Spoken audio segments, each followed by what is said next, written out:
When the Lord called me to be a prophet and when he revealed himself to me, he came up with rules and precept that I was supposed to follow. It was not easy. I was no longer free to do what I want, and I was complaining, for I could not live my life the way I wanted. Often when I want to go out, the Lord would say, Michael, don't go out, stay at home, I want you indoor. I said, Lord, this is unacceptable, this is not easy for me. If I knew that serving you will be like this, I would not have accepted this. I said, Lord, you should have explained to me very well how tough it is to be your servant. I would not have accepted this offer. Every move I make you are opposing me. And you are talking too much. You are restricting me from doing so many things. You don't want me to go to the market and to visit friend. The Lord said, Michael, I need you to be indoor. I want you retreated in secret. But this was not easy given my background. I don't stay home, I am always out with friend doing shopping and enjoying life. As soon as the Lord came in my life, he interrupted my way of life. The Lord was not smooth, but he was tough. The Lord was changing my way of life by force. My brother, when your pastor asks you to do things, you think it's democracy, but this is not the case with the Lord. Whatever reason and justification I put forward, when the Lord says something, he does not budge. When he says something, he maintain his word, and the word of the Lord prevail. The Lord is strict and discipline. When I retreated indoor, there were days where the heaven was opened, and the angels of God descended in my room in order to remind me not to go out. And when I wanted to provide explanation as to why I have to go out, I saw the heaven shutting down and these angels disappear. They did not mind hearing my explanation. All that matter for them is that the will of the Lord will be done on the earth as it is in heaven, and this was repetitive. I complain in myself that this was tough. One day as the Lord came to visit me, I said, Lord, I want to talk to you. He encouraged me to speak my mind, and he was silent listening to me. I said, Lord, why did you not choose my sister for this work? I am tired of your rules and restriction. You don't want me to do this and that. You don't want me to go out.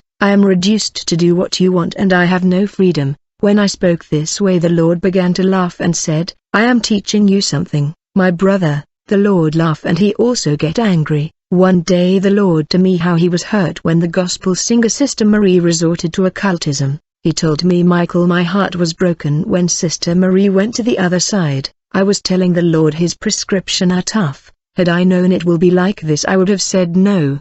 The Lord said, you already said yes. Your yes will remain yes. You will understand what I want you to become and what you will be for the world. All these restriction and taboo is not for you, it is for what you will be for the world. I said, Lord, why did you not choose my sister Judith? The Lord said, no, not her. The Lord said, Michael, I chose you before the birth of your parent. I said, what do you mean before the birth of my parent? The Lord said, long before your parent marriage I have already written and determined the family where you are supposed to be born, and I had decided the manner I will use you. I said, how? The Lord said, read the book of Jeremiah and see how I called him. Whatever the Lord was telling me, he was given Bible passage. When he gave me Brother Alan's song to sing in order to worship him, he gave me the passage to read, and when I read that passage I saw that the song was drawn from this passage. The Lord said, you will understand me with time. I cause your parent to meet and get married,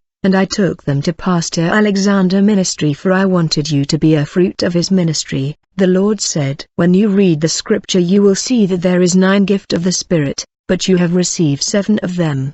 I gave them to you so that the world will get something from you. I gave them not for you but for the world. Your father was supporting my work with money, offering and tithe, as written in Malachi 10. Brother, I remember I was in Angola in the capital Luanda. The Lord sent me to a family that invited me. When I went there to preach the good news, I was dressed in lady pant. I had makeup on my face. I was walking in the street with painted face, false hair and lady pant trousers. Right there in the street, I heard the powerful voice of the Lord, who was laughing and despising me. The Lord said, is this really a pastor with all these makeup and lady pant and false hair? I said in my heart, I am going to preach the gospel, but why is the Lord speaking like this about me? I was curious, but I continue my way. When I got where the Lord sent me, I preached the word to this family. It is when I was leaving the compound of this family, that I heard the thunderous voice of the Lord again.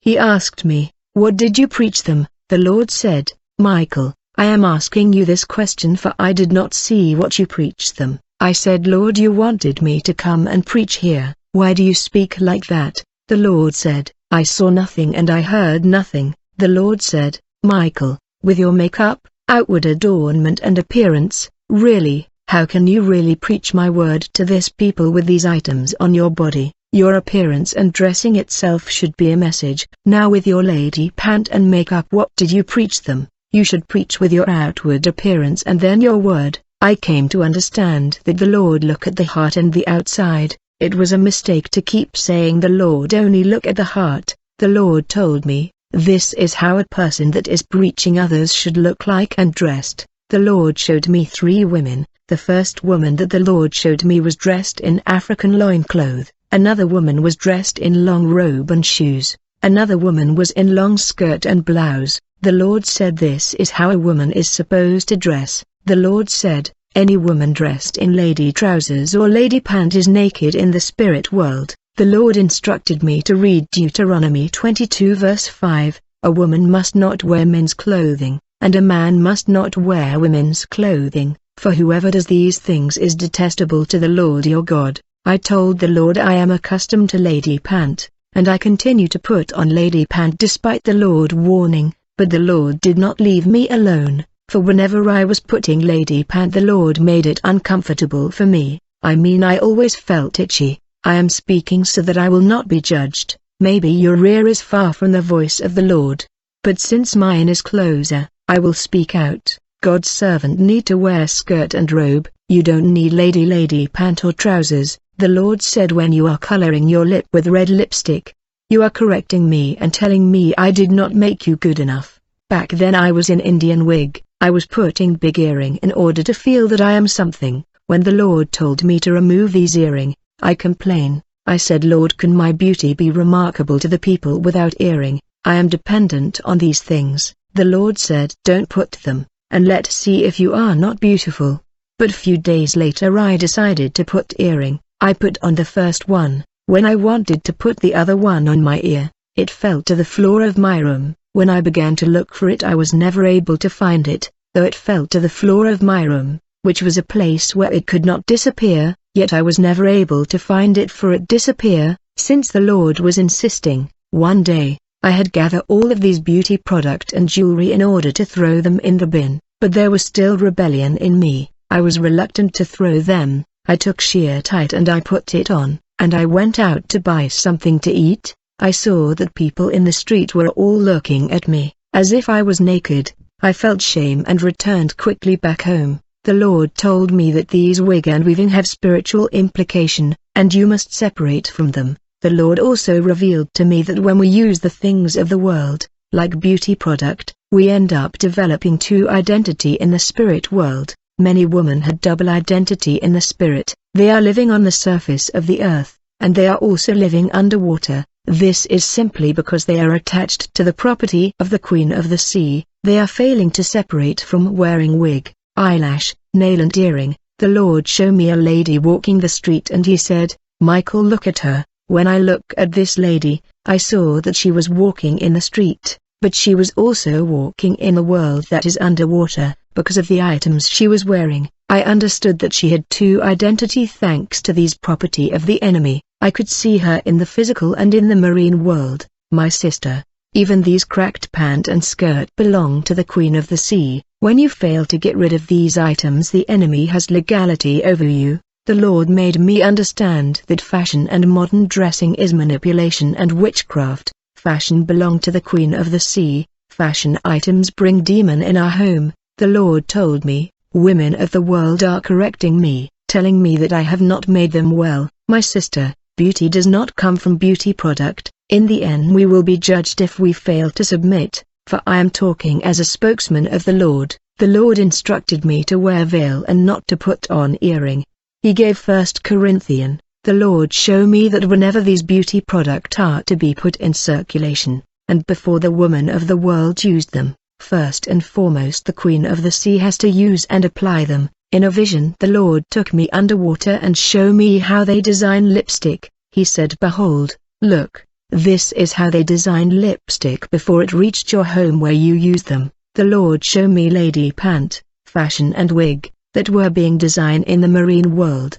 He told me the one who used these items before sending them to the earth is the Queen of the Sea. Brother, when I look at the Queen of the Sea in the marine world, I saw that she had a lot of hair, that she was cutting and giving to the manufacturing industry, for the women of the world on the surface to wear. The Lord showed me that when we comb and cut hair, these little hair that are cut get collected by these lady of water. Whenever I saw servant of God wearing sleeveless blouse, I feel pain for them. This is the design of the Queen of the Sea in charge of fashion. When I saw the bride wearing sleeveless wedding robe, it's regrettable. These kind of clothes belong to the Queen of the Sea. They are his property that give her power to locate and identify you in the system, for you have their property. You have double identity without knowing. I used to do weaving with these fake hair, but the Lord encouraged me to have my own hair. I was sad when I abandoned Brazilian and Indian hair. I was addicted to expensive wig, but the Lord was opposed, and when I left them, I was in shock, but the Lord kept saying, "Look now, how you are natural, just look at you, how you are beautiful, you don't need these wig, I love you daughter, smile." But I was in shock. The Lord told me, "I don't want to see sin and any sinful items around you, giving legality to Satan and being an open door to the adversary. As long as you keep their property, they will keep coming to your home. Remove these items to get them out of your houses." The Lord said, "Since I am with you in your house, I don't want to see a sinful item in this house." When I remember